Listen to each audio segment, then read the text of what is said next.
Sendspark lets you create dynamic personalized videos to send in Marketo.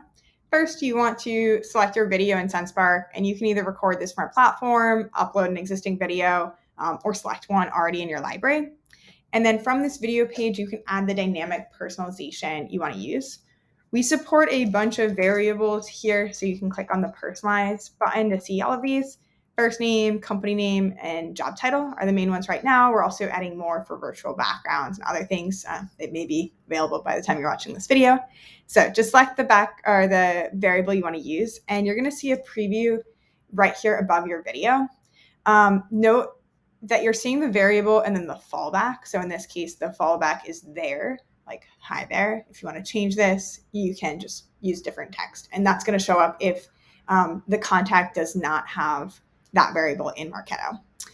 So you can add this to the header. You can add a message below your video. You also might want to add a call to action for the viewer to take the next step in your sales process. So maybe like schedule a demo, sign up free, do something. This is going to show up below the video. And there's one more spot that you want to personalize. So when you click on share video, here you see a preview for how the video is going to appear in Marketo. Click on this customize button here, and you're going to see the ability to customize this thumbnail.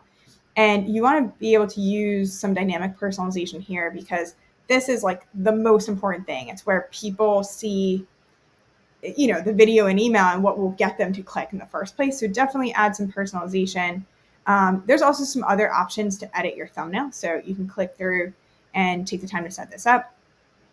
When you're ready to share the video in Marketo, you just want to click on this button for Marketo, and then you can go ahead and paste it in the HTML snippet in a Marketo email.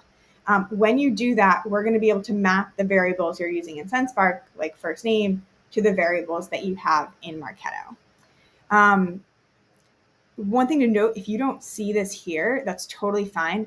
Just click edit add, and you'll see all of our integrations. So you can make sure that Marketo is selected, and you can also unselect the ones that you're not using, so that you end up with a nice, clean, polished share modal. So I hope this helps you connect to customers, be a little bit more personalized in your outreach, and let us know if there's anything else we can do to improve the experience for you. See ya.